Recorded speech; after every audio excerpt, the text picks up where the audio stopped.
Oh dear, it's not the first time I've seen that mistake made. Hello YouTube, N60 Fortress here. Do you ever struggle to find time to game as an adult? I know I certainly do. Life seems to just get in the way, doesn't it?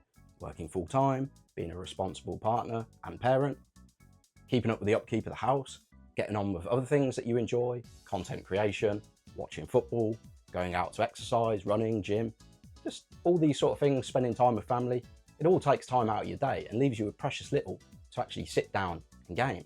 And when you finally do sit down and get some sort of rhythm going, something just seems to get in the way, doesn't it? For me, I'd managed to complete chapter 2 of Remember Me. All of a sudden, I'm going on holiday. So I've had a week break. I start playing another game while I'm away, Donkey Kong Country, which I've now completed. And then you come back and you've totally lost your rhythm and you've got to find the motivation to pick it up and go again. And that's exactly what's happened to me right now. I am going to go back to Remember Me. I've just got to find the motivation. Right now, I feel like I need another quick fire game to get myself back in the zone. I've completed 8 games so far this year and we really need to get on and beat another. So we're going to do another quick game and I've decided to go for Streets of Rage on the Mega Drive. It's a game that I've played before, but I don't believe I've completed it. Not many times if I ever did. So I really need to go back to it and refresh my memory. I grew up with my neighbour having Streets of Rage 2 and we played that copious amounts. We used to have so much fun playing that. Yeah, just teamwork makes the dream work. You do friendly fire, whack each other with the pipes and so on, throw them accidentally and pretend it was an accident, steal each other's turkeys, gold. But you'd always come together when it really mattered, when the bosses came along, and just cherished memories of playing that game. But I want to go back and see what Streets of Rage is all about because, you know, I'm interested to know, and we've got to complete another game this year. It is in the backlog and hopefully it's one that I can complete pretty quickly. So without further ado then, let's set up Streets of Rage and get into it. Yeah, if you've been following the channel for a while, you've seen that I picked up this Mega Games 6 recently, which has got Streets of Rage on it. And, oh, cheeky blow. And yeah, hopefully it works. I've not tested it yet, so I think they're pretty robust and resilient, these Mega Drive games.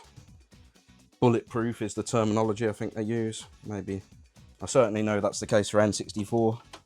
I assume it is for Mega Drive and other cartridges as long as they've not been left exposed to water and so on. But yes, fire up the CRT.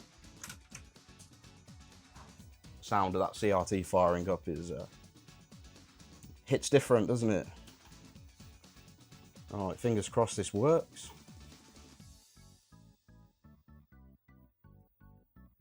Ooh, that's not a good start, is it? 2 hours later. Well, there we go. At last. That startup music is something else, man. We're just going to do it on a medium difficulty. Right, round 1, let's go. I mean, it looks pretty familiar. It looks very much like the first level of Streets of Rage 2. My initial impressions, visually very impressive, very colourful. Musically, good.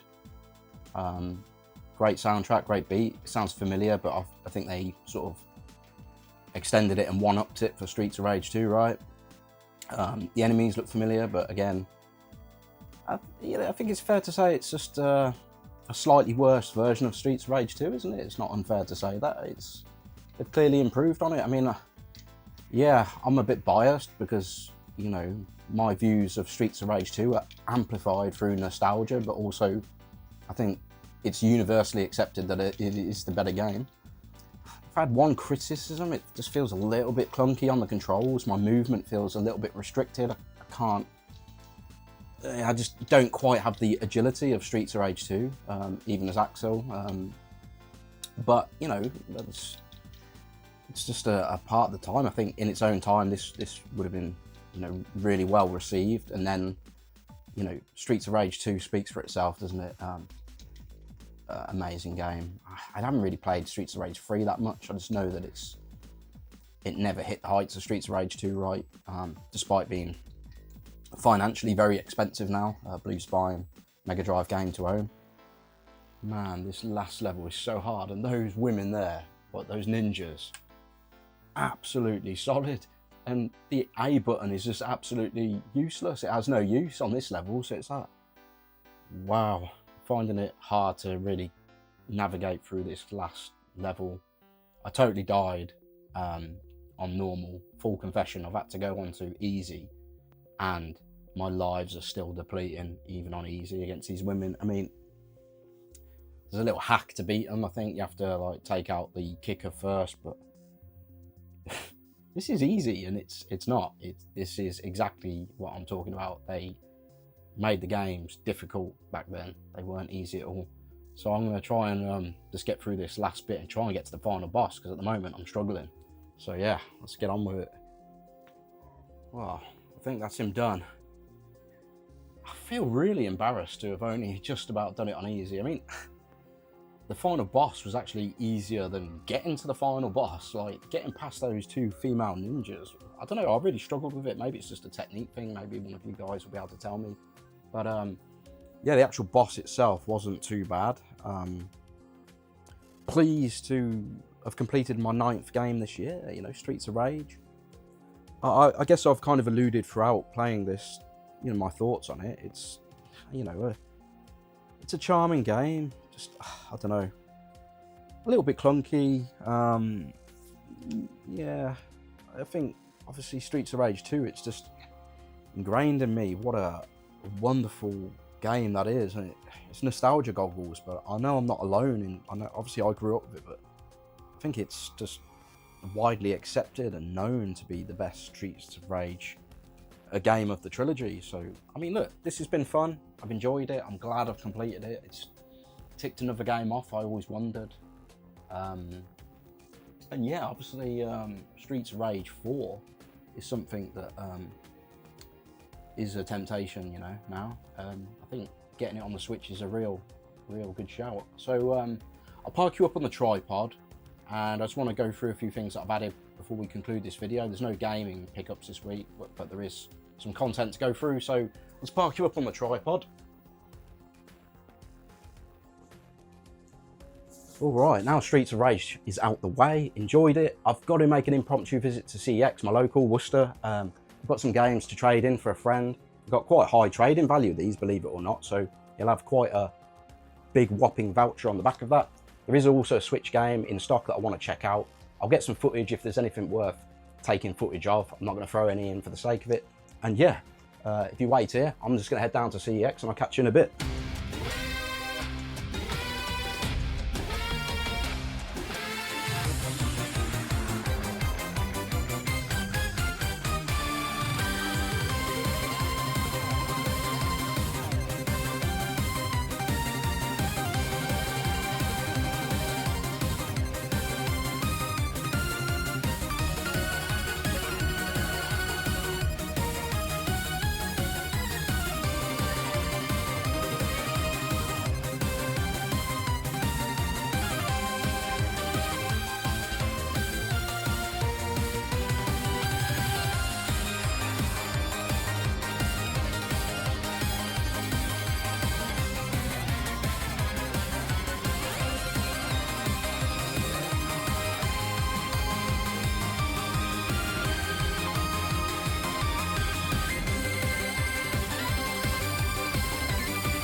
Oh dear, it's not the first time I've seen that mistake made.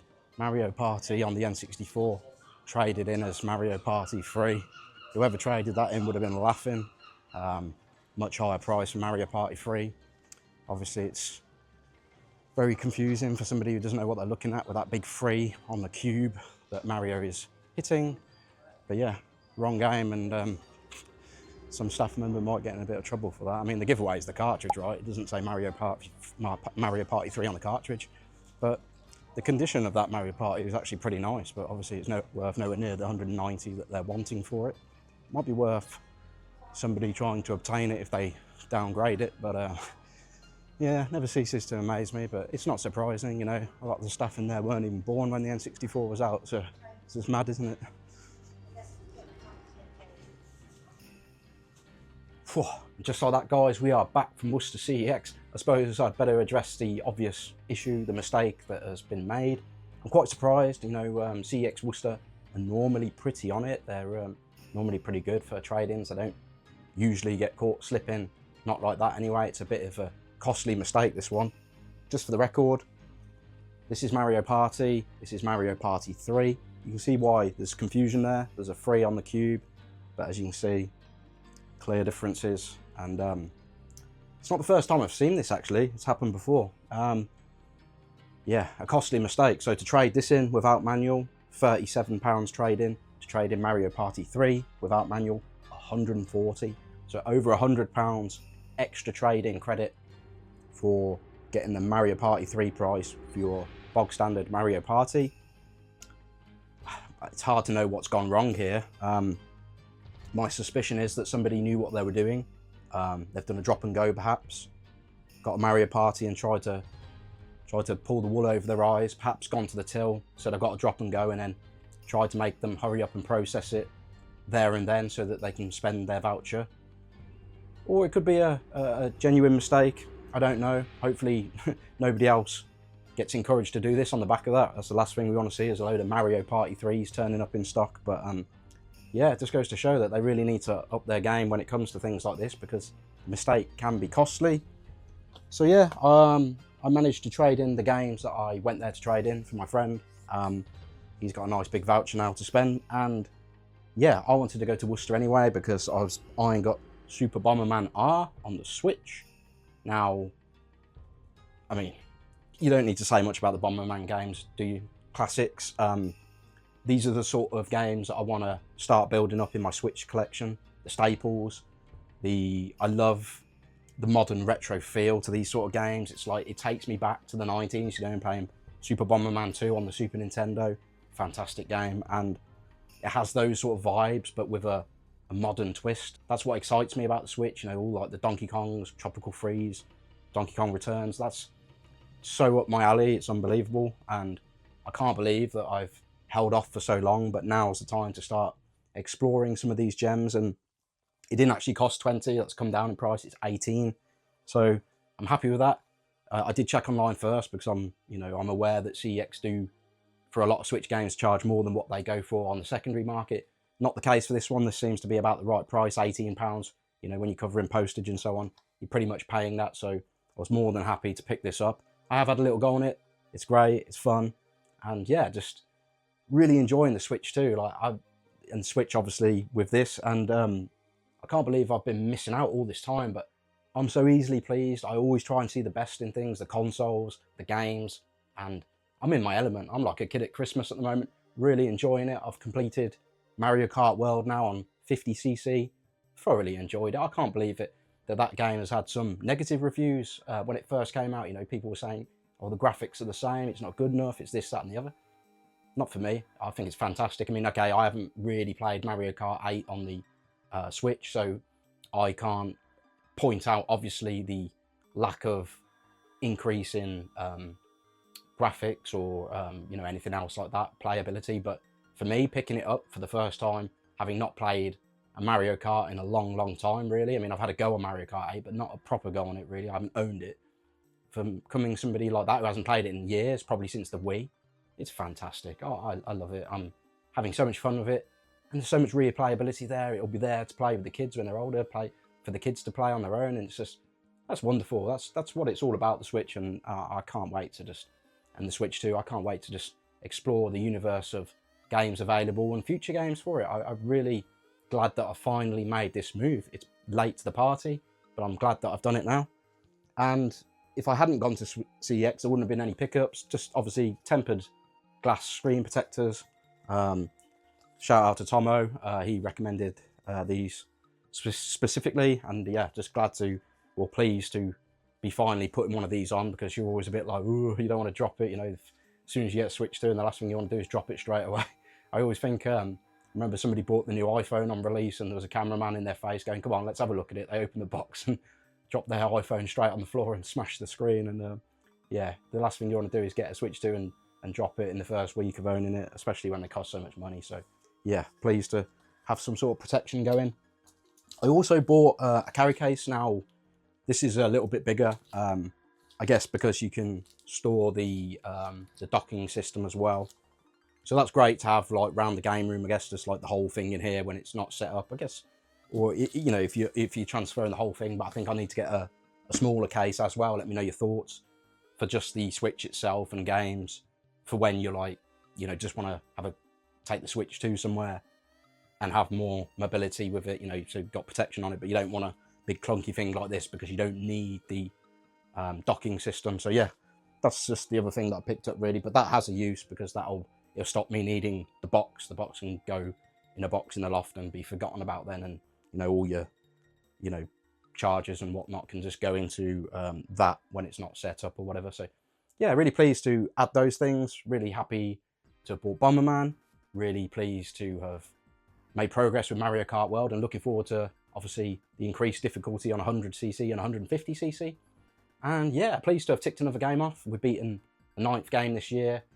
Streets of Rage, fun, like I said, and yeah, just not quite Streets of Rage 2, and I guess Streets of Rage 2, Streets of Rage 3 and Streets of Rage 4 could all be in the pipeline, you know, as an excuse to just go on a Streets of Rage binge now if I've got the time, but I really need to roll my sleeves up and yeah, try and beat Remember Me. I've got to try and grit my teeth and just get back into it. Hopefully when I start playing it, I'll just pick it up again and slip straight back into it, but it does always seem an effort.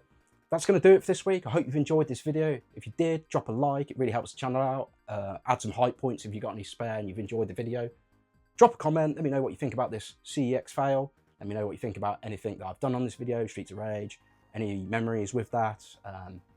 Let me know what you think about Bomberman on the Switch. And if you've got any Switch game recommendations, I'm always interested to hear, because I am starting to build a list of games that I want to buy and collect to build up my Switch collection. If you're new to the channel or a returning viewer and you aren't yet subscribed, why not? Please consider doing so. Thank you for watching, everyone, and I'll see you on the next one. Watching football, exercising, gym, running, whatever it may be that you like, seeing friends, spending time with your partner. Got the order all wrong.